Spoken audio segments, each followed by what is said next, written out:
Halo Bu Deni, Mbak Deni apa kabar? Halo, baik, baik Ya, Mas Edwin. Ya, nah ini kebetulan juga sudah beberapa banyak sekali pertanyaan yang mengenai kapan gelombang 4 ini dibuka, Mhm. kapan mengenai insentif ini bisa dikeluarkan. Jadi mungkin Mbak Deni bisa memberikan penjelasan mengenai hal ini. Silakan Mbak Deni. Iya. Pertama adalah yang terkait dengan insentif. Memang kami menerima dan memonitor banyak sekali ini pertanyaan, kok insentif saya belum diterima. Saya perlu sampaikan kepada teman-teman semua, saya meminta maaf apabila terjadi keterlambatan dalam transfer insentif ke rekening wallet maupun bank dari teman-teman. Karena memang kita harus memastikan bahwa semua transaksi yang teman-teman lakukan digital platform belanja apa itu kemudian harus sudah kita terima datanya direkonsiliasi, yaitu apa kami perlu melihat apakah sertifikatnya sudah diberikan pada teman-teman atau tidak. Yang kedua, apakah teman-teman sudah memberikan ulasan dan rating. Jadi kalau tiga hal tersebut belum masuk di sistemnya PMO, maka PMO tidak bisa kemudian atau kami tidak bisa mentransfer uang itu ke rekeningnya teman-teman, dan semua ini dilakukan dengan sistem. Nah, unfortunately memang pada awal-awal masih semi manual Mas Edwin, padahal ini kan banyak sekali yang melakukan transaksi. Karena itu kami sudah mengejar dan alhamdulillah per hari ini sudah lebih dari 250.000 penerima manfaat yang telah menyelesaikan pelatihan yang pertama, telah menerima insentif sebesar 600.000 di rekening masing-masing. Jadi saya minta Oke. maaf, ini semoga saja setelah ini kemudian akan lebih lancar karena hal-hal yang sifatnya lebih manual kemudian lebih dimetikkan. Jadi memang mengharapkan agar bersabar sedikit karena ini tapi tetap mereka akan menerima insentif yang bersangkutan kan ya Mbak ya? Betul, betul. Jadi ini sekali lagi tadi statistik kami menunjukkan bahwa 250.000 penerima manfaat itu telah menerima transfer 600.000. Nah, jadi nanti teman-teman tinggal menunggu bulan depan, kami juga akan mentransfer 600.000 yang kedua. Oke, baik, baik. Nah, pertanyaan berikutnya ini ada yang menanyakan mengenai kapan mulai gelombang keempat dibuka. Udah Hmm. nggak sabar nih kayaknya Mbak Deni. Ya, iya, jadi ini teman-teman, jadi ini saya nggak boleh apologetik, tapi memang faktanya mumet sekali. Jadi karena kita kenapa gelombang 4 itu belum dibuka, karena ada dua alasan besar. Alasan yang pertama itu adalah kami terus terang aja memberikan kesempatan lebih kepada nama-nama yang diusulkan atau mereka yang diusulkan oleh kementerian lembaga sebagai mereka yang katakanlah diprioritaskan untuk mendapatkan. Misalnya saja mereka yang tercatat di PHK atau kemudian mereka yang dirumahkan. Yang kedua adalah pekerja di sektor misalnya saja pariwisata dan kemudian industri dan lain sebagainya. Nah, ini kan kementerian lembaga memang sudah memberikan datanya kepada kami, tetapi kami ketika memproses dari pendaftaran yang ada di website, rupanya tidak terlalu banyak yang mendaftar ke sana. Jadi dengan kemudian memperpanjang waktu ini, kami harapkan kemudian bisa mulai melengkapi lah pendaftaran yang ada di website. Yang kedua adalah memang tadi urusan rekonsiliasi transaksi, dan yang kedua adalah pembayaran insentif, rupanya itu membuat pening juga dari tim IT kami. Jadi perhatian tim IT kami kemudian terpecah menjadi dua. Jadi fokus kami juga kami menyelesaikan backlog yang terjadi di sistem kami. Jadi ini semoga saja sampai dengan nanti Lebaran ini itu sebanyak mungkin backlog yang dari gelombang 1, 2, 3 itu bisa diselesaikan, dan setelah Lebaran yaitu Selasa kita bisa kemudian buka lagi untuk gelombang keempat. Baik, nah ini ada juga pertanyaan nih, saya tuh gagal terus dalam setiap gelombang itu bagaimana ya? Kok saya gagal terus? Bagaimana saya bisa ikut pelatihan kartu prakerja ini? Jadi begini, memang ini juga tambahan lagi. Ketika ini karena kan hal yang baru dan usia dari manajemen pelaksana juga baru 2 bulan, kemudian tim IT-nya juga masih kecil. Nah, jadi ketika kemudian ini dilakukan pendaftaran, kami kemudian baru pertama kali itu juga melihat begitu banyak katakanlah hal-hal yang dihadapi, kesulitan yang dihadapi oleh teman-teman pendaftar kartu prakerja. misalnya saja dari verifikasi email, dari verifikasi KTP, dari verifikasi nomor telepon, sampai kepada upload selfie, fotonya, dan seterusnya. Nah, jadi ketika kami mengidentifikasi itu kan kemudian, oke, bagaimana ya cara kita tim IT bisa kemudian memberikan solusi supaya teman-teman katakanlah bisa kemudian dipermudah, dan kita juga bisa detect ini. Nah, terkait dengan yang kegagalan tadi, bisa saja bahwa gagalnya itu karena selfie-nya tadi yang kemudian tidak lolos face matching. Nah, tim IT sedang bekerja untuk membuat prosesnya itu bisa kemudian agak mundur lagi, teman-teman. Jadi nggak join batch saja, tetapi mundur satu tahap, yaitu untuk meresubmit foto dari selfie-nya supaya kemudian lebih jelas, lebih terang, tidak miring, tidak kacamataan, dan seterusnya. Nah, jadi ini teman-teman mohon bersabar. Ini tim IT sedang kemudian akan membuat fitur ini. Yang kedua adalah, ini teman-teman, kalau misalnya teman-teman itu terdata di dalam data dari Kementerian Sosial sebagai penerima manfaat bantuan sosial, maka sesuai dengan arahan dari komite yang menetapkan kebijakan Kartu Prakerja, teman-teman tidak bisa menerima Kartu Prakerja karena memang uang APBN terbatas. Kita ingin pastikan bahwa mereka yang telah ada di DTKS dari Kementerian Sosial itu kemudian istilahnya bersabar dan tetap dengan bantuan dari sana, sedangkan prakerja itu untuk mereka yang belum mendapatkan bantuan dari pemerintah itu. Oh, baik, supaya jangan double ya bantuannya gitu ya, Mbak ya? Betul. Baik. Jadi barangkali satu dari dua alasan tersebut, Mas Edwin, yang itu membuat teman-teman katakanlah tidak. Terus yang ketiga, ini saya jadi lupa. Jadi ketika teman-teman itu join batch, yang batch pertama itu, Mas Edwin, itu diikutin oleh 2 juta orang. Tapi kan yang diterima sekitar 168.000. Yang kedua yang join batch itu 1,4 juta, yang diterima sekitar 288.000.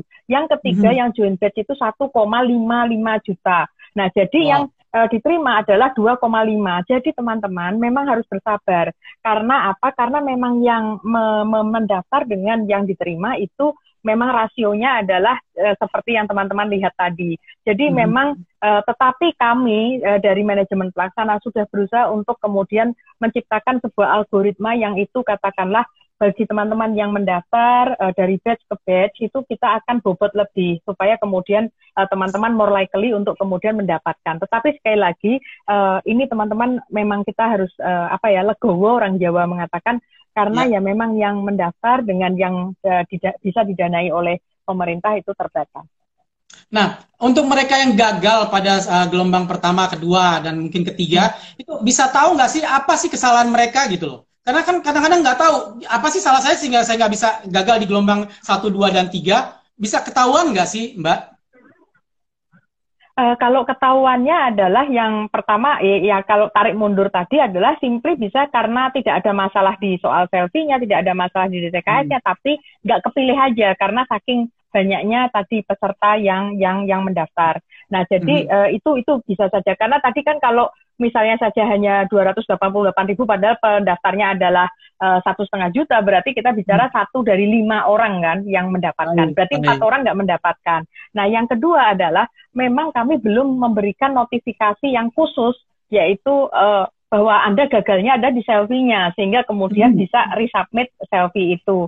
Yang ketiga adalah yang di TKS. Kami memang, karena ini Mas Edwin begitu gagal itu, kemudian kan kalau misalnya mau memberitahu teman-teman, itu either pesannya itu embedded di dalam sistem, atau kita SMS. Tapi kalau kita SMS kan tambah ongkos.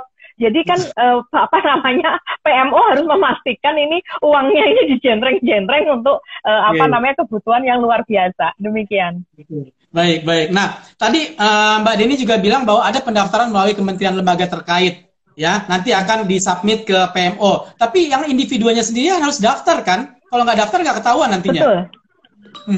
Betul. Jadi tidak ada, ini saya tegaskan kepada teman-teman yang menonton acara ini, bahwa PMO, manajemen pelaksana, tidak ada yang namanya pendaftaran itu lewat jalur belakang. Nggak ada. Semuanya adalah lewat depan. Jadi ini sangat fair. Tidak ada hengki-pengki, tidak ada yang KKN, yang gitu-gitu, nggak ada. Jadi kementerian lembaga itu mengusulkan, tapi kemudian nomor induk keluarganya atau kependudukannya itu kemudian kita bisa identifikasi, dan begitu pesertanya itu mendaftar, itu kemudian kita prioritaskan. Nah, jadi sifatnya adalah memprioritaskan dan harus tetap mendaftar lewat website. Nah, Sekarang untuk mereka yang berminat untuk menjadi lembaga pelatihan, apakah mereka bisa mendaftar langsung atau harus melewati platform atau bagaimana? Nah, kalau ini lembaga pelatihan, tadi yang contohnya seperti yang tadi barusan diwawancara oleh Mas Edwin ya.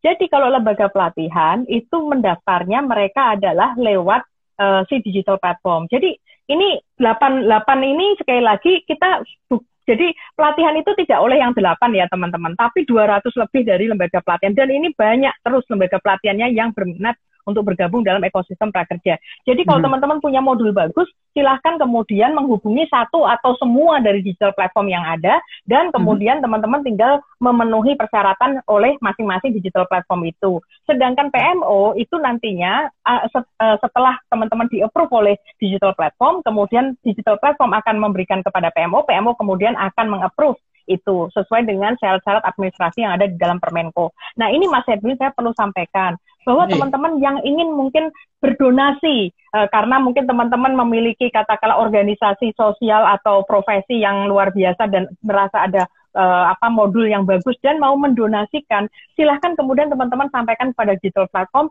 bahwa harga dari pelatihan itu Rp1, itu bisa. Jadi ini kan Rp1 kan istilahnya gratis ya sebenarnya, dan berarti dengan 1 juta itu Rp1 peserta yang dari bantuannya pemerintah ini per anak bisa mendapatkan pelatihan 1 juta biji gitu loh. Jadi kita tidak perlu kemudian katakanlah harus bersih tegang antara mereka yang gratis dengan yang tidak gratis. Teman-teman kalau punya yang bagus silahkan masuk ke ekosistem prakerja. Ekosistem prakerja itu sifatnya inklusif dan encompassing. Jadi kita tidak eksklusif, silahkan saja. Nah kemudian saya perlu sampaikan bahwa di Sisnaker itu fee-nya atau komisinya Rp0.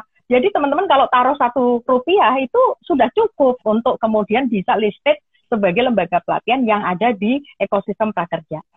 Jadi siapapun bisa bergabung, even itu berbayar bisa. Ataupun dia sendiri mau menyumbangkan itu untuk bangsa negara gitu ya Mbak ya? Okay. Betul. Rp1 bisa. Ya. Iya. Nah, ini balik lagi ke pertanyaan yang tadi nih. Ini gelombang keempat kapan Mbak? Mulai dibukanya. Jadi gelombang keempat akan kita buka tanggal 26 setelah Lebaran langsung jedeng. Iya. Jadi setelah Lebaran teman-teman, mati gaya, udah kenyang makan ketupat, mainkan aja HP-nya untuk kemudian join batch 4. Ya. Tuh Sobat Prakerja ingat ya, setelah Lebaran langsung dibuka nih sama PMO dari tempatnya Bu Deni, tempatnya Mbak Deni untuk gelombang keempat. Nah ngomong-ngomong sampai akhir tahun ini ada berapa gelombang sih Mbak? Sekitar 30 Mas Edwin. Oh baik, ya, 30 sekitar 30 ya. Ya. Masih banyak. Jadi ini bagus juga untuk memberikan kesempatan bagi saudara-saudara kita barangkali yang informasinya sampai kepada rekan-rekan agak terlambat. Jadi kita kenapa tidak merekrut langsung 5,6 juta peserta di depan, karena tadi bahwa kecepatan dan kemampuan untuk menyerap informasi dan juga kemampuan server kami dengan sistem informasi itu juga terbatas. Jangan sampai kemudian program ini bias kepada mereka yang siap secara teknologi maupun informasi atau akses teknologi informasi. Nanti kasihan dari teman-teman yang jauh-jauh, katakanlah itu belum sempat mengasup informasi, sudah habis dulu kuotanya karena tadi dibukanya first come first serve. Jadi karena itu kita pakainya adalah rekrutmen secara gradual. Ya. Nah tadi kan Mbak Deni bilang ini masih dalam perbaikan ya, sistemnya diperbaiki, terus masalah insentif tadi karena memang masih baru dan masih perlu ada perbaikan-perbaikan. Itu sampai kapan perbaikannya supaya ini bisa lancar semuanya? Wah itu saya hanya mengatakan itu continue. Tidak ada liburnya. Bahkan ini kan tim IT ini kerja terus ketika Lebaran untuk menyelesaikan backlog. Karena ya itulah yang namanya teknologi informasi. Mereka bekerja 24 jam 7 hari dalam seminggu. Jadi ini adalah cara-cara baru bagaimana pemerintah mau melayani masyarakat. Jadi memang berbeda mungkin. Dan ini Mas terkait dengan pendaftaran misalnya saja bisa dilakukan sekali lagi 24 jam 7 hari dalam seminggu. Tinggal kemudian ya kita menutupnya kapan gitu ya. Karena bisa saja nanti saya menunggu arahan dari tentu saja komite ketika dibuka tanggal 26 apakah batch 4 akan ditutupnya Kamis seperti biasa ataukah Kamis minggu depannya lagi untuk allowing teman-teman katakanlah ketika nyupir nggak usah gegeran untuk kemudian pencet-pencet misalnya karena masih bersilaturahmi atau kemudian masih ya silaturahminya tentu saja terbatas ya. Jadi ini tenang lah gitu masyarakat bisa menikmati juga kegiatan atau hari besar ini. Ya. Hari besar ya, hari Lebaran. Ya, memang juga saya juga ingin mengingatkan buat sobat-sobat prakerja, jangan nanti tunggu last minute baru mau mendaftar, masih ada waktu kan. Biasanya kan Betul. orang nanti nanti terakhir baru daftar, itu udah keburu orang lain masuk, nanti susah Mas ya apa mendaftarnya. Jadi kalau bisa dari hari Betul. pertama dibuka langsung daftar gitu ya Mbak ya. Iya, atau kemudian ya walaupun puasanya sudah selesai tapi bangunnya adalah pas sholat tahajud atau sholat pas sahur, sehingga itu sepi Mas. Betul. Ternyata traffic nggak cuma di lapangan, di jalanan juga, tapi di sini juga trafficnya luar biasa ya. Betul. Baik. Nah, Mbak Deni, ada lagi nih. Jadi ada banyak respon netizen mengenai ini kan pelatihannya yang di lembaga pelatihan dan di platform ini kayaknya ece-ece ya. Itu gimana tuh tanggapan Mbak Deni? Kalau saya sih gini ya. Saya terus terang nggak mau punya prejudis apapun ya Mas ya. Karena begini, kita ini kan melayani banyak orang dari Sabang sampai dengan Merauke. Coba kalau saya tanyain sama Mas Edwin tahu nggak jenis pekerjaan atau usaha yang paling oke katakanlah di Kepulauan Pangkajenik? Wah, nggak tahu.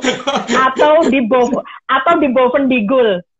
Atau kemudian di Kepulauan Nias, atau di Aceh Singkil, atau di Sukabumi. Kita nggak tahu persis.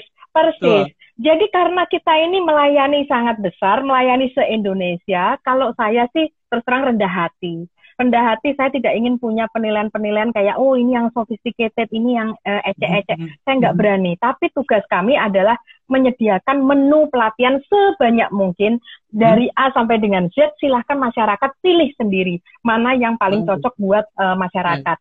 Nah, yang kedua adalah kita juga harus besar hati bahwa ini karena pelatihan yang sekarang ini kan dalam rangka merespon COVID. Jadi jenis pelatihannya yang mudah diaplikasikan buat saudara-saudara kita yang terdampak penghidupannya karena COVID. Kemudian kita juga tahu bahwa durasinya juga ada yang diperpendek supaya supaya kemudian menghemat katakanlah pulsa dan juga mereka mungkin butuh segera menggunakan uang insentif untuk menopang kehidupannya.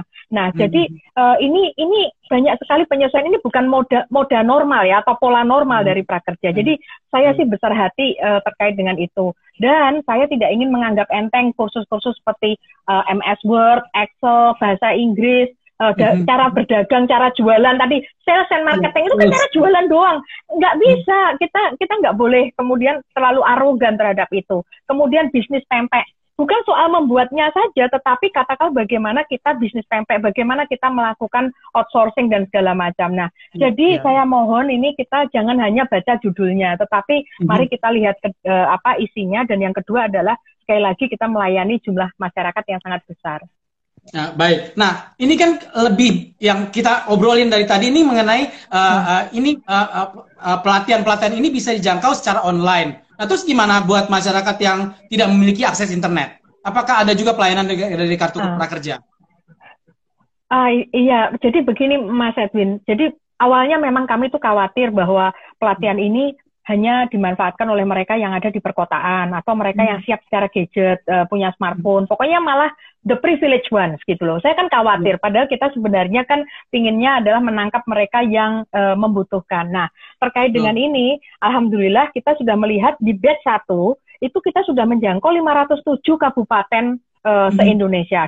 Jadi hanya 7 kabupaten saja yang tidak mendapatkan kartu prakerja karena pendaftarnya nggak ada gitu. Nah, jadi ketika melihat ini, saya kan kemudian wow, satu batch saja sudah 507 kabupaten dan ternyata ini cukup konsisten dari batch 2 dan batch 3 juga. Nah, jadi kesimpulannya tuh sebenarnya saya rasakan adalah mungkin lebih mudah buat masyarakat itu mendapatkan wifi atau menemukan internet daripada kemudian ngurus surat-surat atau daftar di kantor-kantor pemerintah. Karena kalau kantor pemerintah mungkin tutup juga karena si COVID ini. Nah, jadi ini adalah cara baru bagaimana kemudian cukup temukan wifi dan kemudian pinjam atau pakai komputernya siapa atau smartphone-nya siapa untuk kemudian mendaftar. Nah, dan tadi saya sudah sampaikan pendaftarannya tidak semuanya di depan supaya tidak hanya dimanfaatkan oleh mereka yang siap secara teknologi. Yang selanjutnya juga dari PMO juga sudah bekerja sama dengan Pemda, di mana 5 SKPD juga memfasilitasi pendaftaran dan juga nantinya jika ikut pelatihan. Dan kita terus terang aja saya berharap Mas ini mumpung momentumnya itu kan sebenarnya adalah toleransi dan juga kesetiakawanan sosial ya, bahwa kita ini kan tahu tetangga-tetangga kita, Pak RT atau apa yang di sekitar RT kita ini yang mana yang katakanlah susah. Lembok Yao, kita tuh punya Mas Edwin misalnya punya bekas laptop bekas, kemudian gadget bekas, smartphone bekas, itu didonasikan aja kepada RT. Iya, supaya kemudian itu saudara-saudara kita, tetangga kita yang membutuhkan itu didaftarin, dibantuin, dipinjamin wifi dan segala macam, supaya kemudian mereka bisa mendaftar. Nah, kemudian yang terakhir adalah kita nanti kan begitu ini ada pelonggaran, kita akan melihat beberapa daerah yang bisa untuk kursusnya adalah offline. Jadi ini tidak hanya online tapi juga offline. Ya. Baik, baik. Waduh, ini kita udah berbincang banyak sekali ya Mbak Deni ya. Nggak terasa udah sampai 1 jam nih dari tadi saya buka. Sudah habis waktu kita. Nah, kita berharap semoga nanti IG Live seperti ini bisa kita adakan lagi ya untuk menjawab begitu banyak pertanyaan. Saya sampai bingung nih lihat pertanyaan naik terus dari tadi nggak bisa jawab satu persatu. Nanti kita akan kita akan catat pertanyaan-pertanyaan yang belum sempat dijawab. Kita akan ulangi kita akan adakan lagi IG Live seperti ini untuk menjawab pertanyaan-pertanyaan yang lebih banyak lagi ya Mbak Deni ya. Ya, baik Mbak Deni sekali lagi terima kasih. Saya juga mohon maaf karena kita tidak bisa, waktu kita memang terbatas 1 jam ya. Nanti kita bisa adakan lagi IG Live seperti ini. Terima kasih juga buat para narasumber kita, buat Pak PP, Mas PP, Mas Ajit, dan juga Mbak Deni. Semoga acara ini atau IG Live ini bisa memberikan manfaat buat kita semua. Ada pertanyaan tentunya belum semua dijawab. Kita akan berusaha untuk jawab pada kesempatan berikutnya. Baik, Mbak Deni, terima kasih. Sampai kita jumpa lagi. Dan buat semua sobat prakerja, jangan lupa kita akan adakan lagi IG Live seperti ini untuk menjawab pertanyaan-pertanyaan kita. Dan masih banyak juga hal-hal yang perlu diperbaiki juga. Untuk kartu prakerja ini kita tentunya butuh masukan dan input dari kita semua untuk kebaikan kita semua, karena tanpa input atau masukan dari teman-teman sobat prakerja juga kita tidak tahu apa kekurangan kita, ya nggak Mbak Deni? Betul Mas. Ya, jadi buat teman-teman sabar, berikan masukan apa adanya dan mohon jujur dan memasukkan informasinya dan dahulukan saudara-saudara kita yang membutuhkan. Dan manfaatkan pelatihan maupun insentifnya untuk hal-hal kebaikan. Ya, yang pasti kita semua berusaha untuk menjadi yang lebih baik dari sebelumnya.